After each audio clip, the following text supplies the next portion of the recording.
አጽመ ሰማይ ነገረ ዚአየ ወትስማ ምድር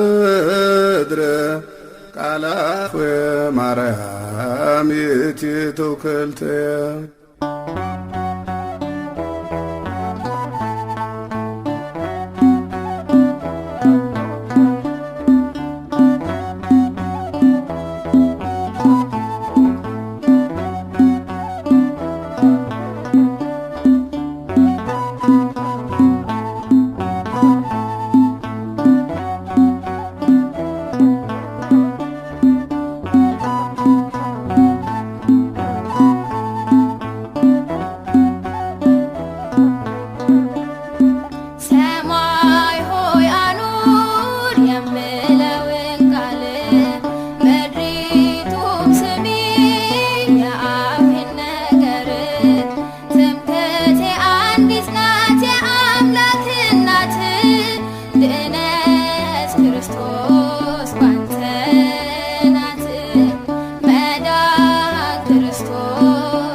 ሁሉ ነገር ስለምን ደረሰብን? መጽሐፈ መሳፍንት ምዕራፍ 6 ቁጥር 13 እግዚአብሔር ከቤተ ክርስቲያን ጋር ነው። እግዚአብሔር ከክርስቲያኖች ጋር ነው። እግዚአብሔር ከልጆቹ ጋር ነው። እግዚአብሔር በስሙ ከታመኑትና አምነውት ከወጡት ጋር ነው። እግዚአብሔር ከሕዝቡ ጋር ነው። እግዚአብሔር ከልጆቹ ጋር ነው። እውነት ሐሰት? ስለሷ የደም ዋጋ የከፈለላት ቤተ ክርስቲያን መሰረቷም ጉልላቷም የሆነላት ቤተ ክርስቲያን እግዚአብሔር ከእርሷ ጋር ነው። ደግሞም በአራያው ከሰራቸው በላይ ስጋውን ቆርሶ ደሙንም አፍሶ ዋጋ የከፈለላቸው ይህንንም አምነው የተቀበሉና በስሙ የተጠሩ ክርስቲያን ተብለው የተሰየሙ የክርስቶስን ስጋ የበሉ የክርስቶስን ደም የጠጡ በክርስቶስ ክርስቲያን ተብለው የተጠሩ ልጆቹ አሉ። እግዚአብሔር ከነርሱ ጋር ነው። ያ ማለት እግዚአብሔር ከኛ ጋር ነው ማለት ነው አይደለም? አማኑኤል ማለት ሲተረጎም ማን ከኛ ጋር ነው? አሁን አማኑኤል ማለት እግዚአብሔር ከኛ ጋር ከሆነ ይህ ሁሉ መከራ ስለምን ደረሰብን? ይህንን ጥያቄ እጅግ ብርቱ የተባለው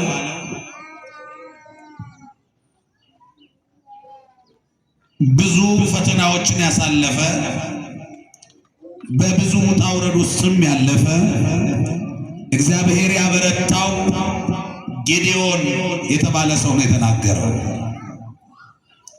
በደረሰበት መከራ፣ በደረሰበት ችግር፣ በደረሰበት ሐዘን በዚያ ጭንቅ ውስጥ ሆኖ የእግዚአብሔር መልአክ መጣና አንተ ጽኑ ኃያል ሰው እግዚአብሔር ካንተ ጋር ነው አለ። ጌዴዎን ያለበትን ወቅታዊ ሁኔታ ብታዩ እጅግ ይገርማል። መልአኩ እንዲህ ሲለው ስንዴ ዘርቶ ስንዴው ታጭዶ የሚወቃበት የፍሬው ጊዜ ላይ ጠላት ተነስቶበት እያሳደደው መውጫ መግቢያውን ተቆጣጥሮበት ያንን ያመረተውን ስንዴ የሚወቃበት ቦታ አጥቶ ተሸሽጎ ስንዴውን በወይን መጭመቂያ ውስጥ እየፈለፈለ እያለ ነው። በፍርሃት ተሸሽጎ ጠላት ከቦት እያሳደደው ዙሪያውን የጠላት ቀጠና ሆኖ በጠላት አጥር ስር ሆኖ እያለ የእግዚአብሔር መልአክ መጣና አንተ ምን አይነት ሰው አለ? አንተ ጽኑ ኃያል ሰው፣ አንተ ብርቱ፣ አንተ ጎበዝ፣ አንተ ጀግና ይላል። እሱ ፈርቶ ስንዴውን በወይን መጭመቂያ እንደዚህ እኮ አይደረግም። በቡና መፍጫ ጤፍ መፍጨት እንደማለት ነው። የጨነቀው ካልሆነ ይሄ እንዴት ይሆናል? አማራጭ ያጣ ግራ የገባው ካልሆነ እኮ ያየው።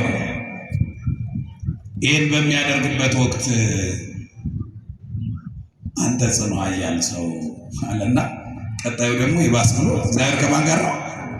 እግዚአብሔር ካንተ ጋር ነው ሲለው መልአኩ ጌዴዎን መለሰና እንዲህ አለ፣ እግዚአብሔር ከኛ ጋር ቢሆንማ አለ።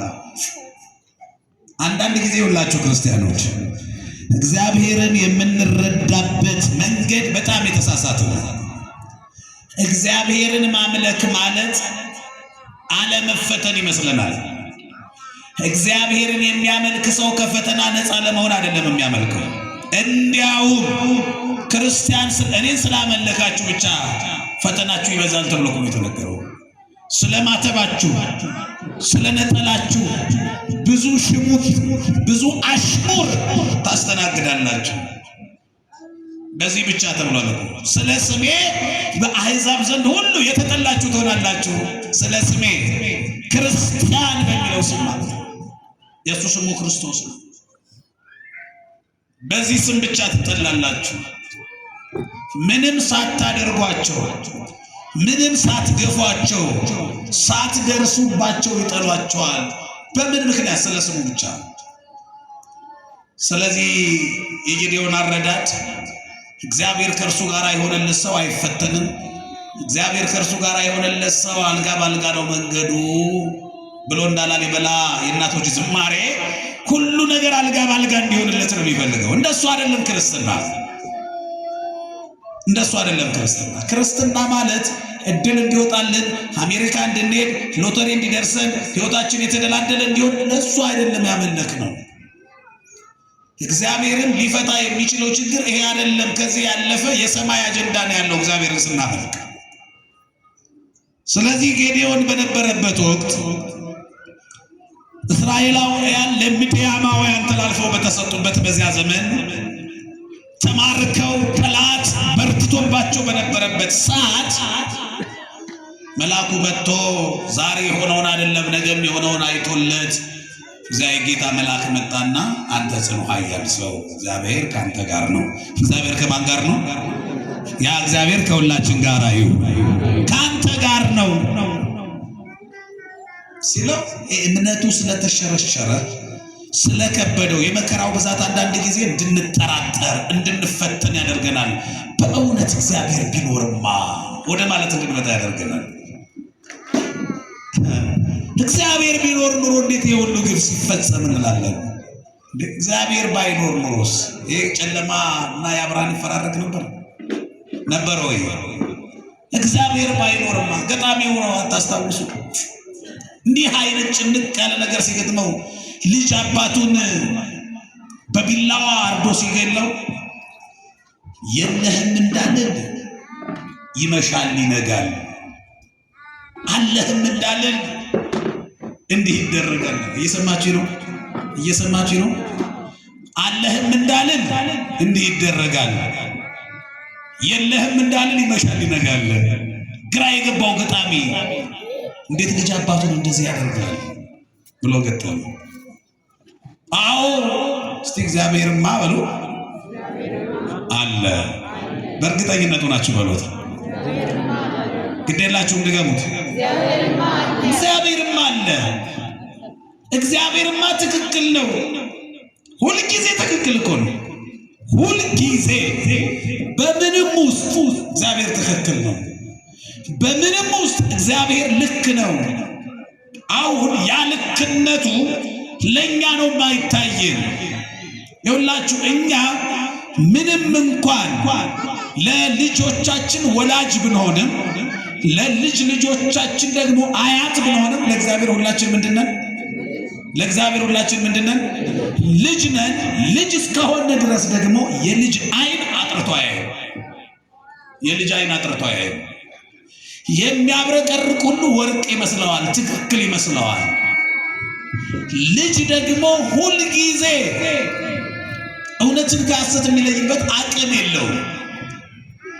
ለዚህ እኮ ነው ሁል ጊዜ ወላጅ የተሳሳተ መስሎ የሚረዳበት ጊዜ አለ። ልጅ እንዲህ መጫወት በሚለዋ መጫወት አለብኝ ይላል። ልጅ ለሱ ትክክል ነው። አይሆንም ብላ እናት ስትከለክለው ትክክል አይመስለውም። እናት የተሳሳተች እናት ክፉ ሊመስለው ይችላል። እናት ግን በምንም ሂሳብ ክፉ አይደለችም ማለት ነው። ብትከለክልም ብትፈቅድም ምንድን ናት? እናት ናት። ስለዚህ እግዚአብሔር ሁል ጊዜ ትክክል ነው። እግዚአብሔር ልክ ነው። ታዲያ እግዚአብሔር ከኛ ጋር ነው። እስቲ እግዚአብሔር ከኛ ጋር ነው ብሉ። እርግጠኞች ናችሁ? እርግጠኞች ናችሁ? ጥያቄው እግዚአብሔር ከኛ ጋር ከሆነ ነው። አሁን ርዕሱ ይህ ሁሉ መከራ ስለምን ደረሰብን ነው ርዕሳችን። ይህ ሁሉ ነገር ስለምን ደረሰ? በወቅቱ እስራኤል ዘሥጋ በዚያ ዘመን የነበሩት ሕዝብ እስራኤል ዘሥጋ ነው የሚባሉት። እኛ ደግሞ እስራኤል ዘነፍስ ነው የምንባለው። የነሱ ጥፋት ምንድን ነበረ? እስኪ እናየው። ምን ቢበድሉ ነው እግዚአብሔር እንደዚህ ለባዕድ አሳልፎ የሰጣቸው? መከራቸውን ያበዛው፣ ደማቸው እንደ ቆሻሻ ውሃ ሲፈስ እግዚአብሔር እንዴት ዝም አለ? እግዚአብሔር እንዴት ዝም አለ? እግዚአብሔር እንዴት ታገሰ? ትዕግስቱን አስባችሁታል? እግዚአብሔር ገርሞናል እኮ ለኛ ራሱ ለኃጢአተኛው ራሱ እኮ ገርሞናል። እኛ ክፉን ነው እግዚአብሔር እንዴት ታገሰ የምንለው። እግዚአብሔር እኮ ሁሉንም ነው የሚታገሰው። እየሰማችሁ አይደል? እግዚአብሔር ፈጥኖ መስጠት አለበት፣ ጸሎታችንን መስማት አለበት ብለን እናያለን። እግዚአብሔር ግን ፈጥኖ አልሰማንም እንላለን እንጂ ፈጥኖም እኮ አልቀጣንም አይደል? አዎ ያ ጸሎታችንን ሰምቶ ወዲያው ያልመለሰው እግዚአብሔር ኃጢአታችንን አይቶ ወዲያው አልቀጣንም። ስለዚህ እግዚአብሔር ሁሉ ጊዜ ትክክል ነው ያለው። እንደዚህ ነው። እግዚአብሔር በራሱ ቀመር ነው የሚሰራው። በአሾክሿኪ በአቃጣሪ አይሰራም። እግዚአብሔር የራሱ ጊዜ አለው። ጽዋው እስኪሞላ ይጠብቃል። እግዚአብሔር የፍርድ ቀን አለው። እግዚአብሔር እንደዚህ በሉ፣ እግዚአብሔር በሉ፣ አይዘገይም፣ እግዚአብሔር አይቸኩልም። ድገሙት አንዴ። እግዚአብሔር አይዘገይም፣ እግዚአብሔር አይቸኩልም። ሁሉንም በጊዜው ውብ አድርጎ ይሰራል። ሁሉንም በጊዜው፣ ቀደም ብሎ አይደለም፣ ትንሽ ወደ ኋላ ብሎም አይደለም፣ ቆየት ብሎ አይደለም፣ በጊዜው እግዚአብሔር በጊዜው ይሰራል። የፍርድ ጽዋ እስኪሞላ ግን እግዚአብሔር ይጠብቃል፣ ትዕግስቱ እስኪገርመን ድረስ። እኛ እኮ ምን ነው እንዲህ አድርጎ በሰራው፣ ምን ነው እንዲህ ቢያደርግ እግዚአብሔር ብለን የሱ አፈጉባኤ፣ የሱ ቃል አቀባይ፣ የሱ አማካሪ መሆን ስንት ቀን አማረን። እግዚአብሔር ዝም ይላል። እግዚአብሔር ዝም ይላል። ስለዚህ እስራኤላውያን ያ ሁሉ መከራ ለምን ደረሰባቸው እግዚአብሔር ከተባለ፣ አንደኛ እግዚአብሔርን ትተው ጣዖትን አመለኩ። እየሰማችሁ ነው? በእግዚአብሔር መመካት ትተው የሚመኩበት ሌላ ፍጡር ሆነ። እግዚአብሔርን ይተካልናል ብለን የተደገፍነው በሙሉ ጣዖት ነው። በነገራችን ላይ እግዚአብሔርን የሚተካ፣ እግዚአብሔርን የሚያስረሳ፣ እግዚአብሔርን የሚያስተው ከሆነ ትዳርም ይሁን ስልጣንም ይሁን ገንዘብም ይሁን ከእግዚአብሔር ካራቃችሁ እሱ ጣዖት ነው። ጣዖት እያመለካችሁ እየሰማችሁ ነው አይደለም? አዎ። እያንዳንዱ ገጸ በረከቶች ከእግዚአብሔር ጋር ሊያጣብቁ ነው እንጂ የሚገባ ከእግዚአብሔር ጋር የሚለየን ትዳርማ እግዚአብሔር አይስጠን። ከእግዚአብሔር ጋር የሚለየን ስልጣንማ እግዚአብሔር አይስጠን።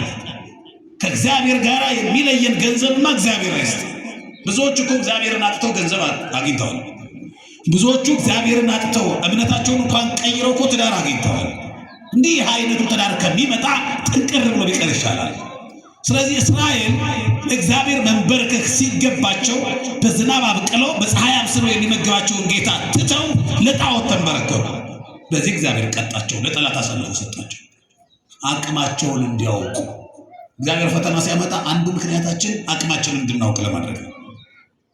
በፈተና በኩል የሚያስተምረው ብዙ ትውልድ አለው እግዚአብሔር። እንደዚህ የሚያስተምረው እግዚአብሔር ጨዋ ልጆቹን ብቻ ነው። በነገራችን ላይ እግዚአብሔር ማስተማሪያ መንገዱ ብዙ ነው። ጨዋ ልጆቹን እንደዚህ ቁጭ አድርጎ ያስተምራል። በእንደዚህ አይነት መንገድ ያልተማሩትን በሌላ ማስተማሪያ መንገድ ነው እግዚአብሔር የሚያስተምረው።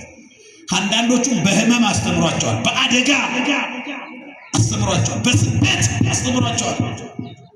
ስንቱ ጋጠወጥ የነበረው፣ ስንቱ ስርዓት አልባ የነበረው ከሆነ አደጋ በኋላ፣ ከሆነ ህመም በኋላ፣ ከስደት ጊዜ በኋላ፣ ከሆነ ፈተና በኋላ ስርዓት ያለው ይሆናል፣ ይማራል ማለት ነው በዛ። ስለዚህ ቅጣቱ ሳይመጣ ከእግዚአብሔር መማር እንዴት መልካም ነበር። እግዚአብሔር በቅጣት ሳያስተምረን እግዚአብሔር በስደት ሳያስተምረን፣ እግዚአብሔር በመከራ ሳያስተምረን፣ እግዚአብሔር ቃሉን ትምህርቱን ይሄን በጎ ምክሩን እንዲህ ብንሰማ እንዴት ጥሩ ነበረ።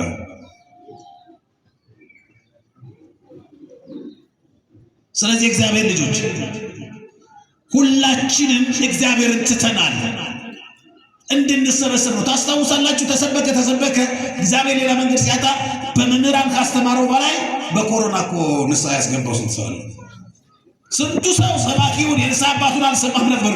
ኮሮና ሲመጣ ነገሩ እየበረታ ሲመጣ ንስሐ መግባት ጀመረ። እግዚአብሔር በዚህ በኩል ለካ ይመልሳል። እግዚአብሔርማ መመለሻ መንገዱ ብዙ ነው። እግዚአብሔርማ ማስተማሪያው ብዙ ነው። ስለዚህ እስራኤል ዘሥጋን እግዚአብሔር ተዋቸው።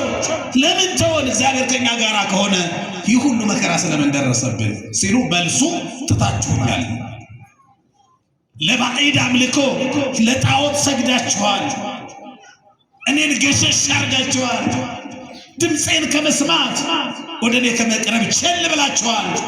እግዚአብሔር መልሱ ይሄ ነው። ወደ እርሱ እንድንቀርብ እሱንም እንድናመልክ እግዚአብሔር ሁላችንንም ይርዳን።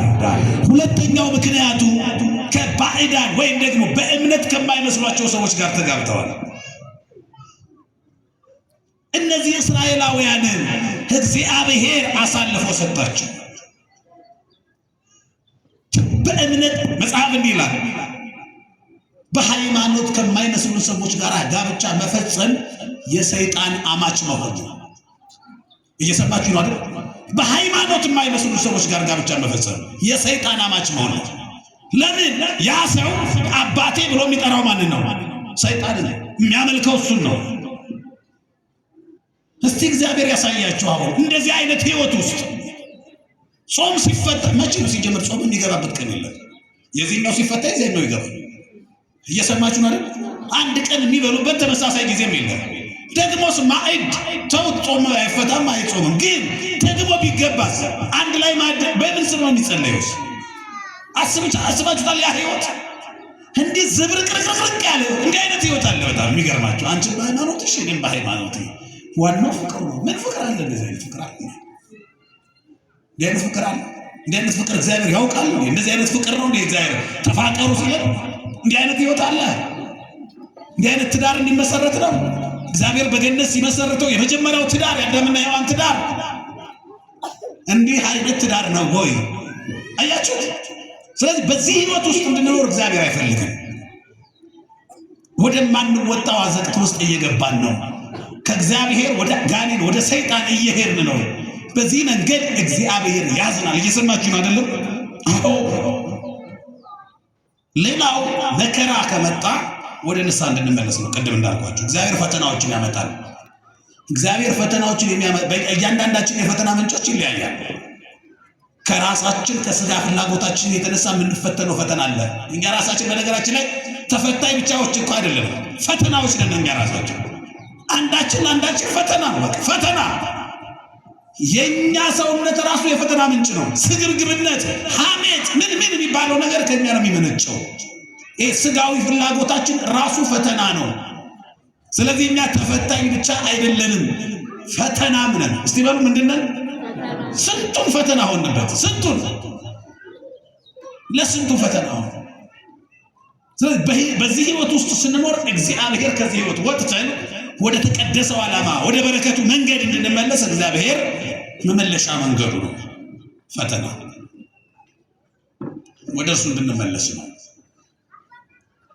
ስለዚህ የተወደዳችሁ የእግዚአብሔር ልጆች ቤተክርስቲያኗ በክርስትና ህይወት ውስጥ ያሉ ሰዎች ቅድም እንዳልኳችሁ መከራ ላይ ነን። ግን ማን ከኛ ጋር ነው? እግዚአብሔር ከኛ ጋር ከሆነ ይህ ሁሉ ስለምን ደረሰብን? የትምህርታችን ርዕስ ነው አሁን። ይህ ሁሉ መከራ ስለምን ደረሰብን? የእግዚአብሔርን ቃል ከመስማት ወደኋላ ብለናል። ወደ ቤቱ ከመሰብሰብ ወደኋላ ብለናል። የፈተና ምንጮች ሆነናል። ራሳችን ለቤተ ክርስቲያን የውጭ ጠላት ፈተና ከሆነባት በላይ እኛ ራሱ ለቤተ ክርስቲያን በጣም ፈተና ሆነናል። ምትልምናገር ከውስጥም ከውጭም ነው። እንደ አበሻ ዳቦ እሳት የሚነድባት ቤተ ክርስቲያን ነው።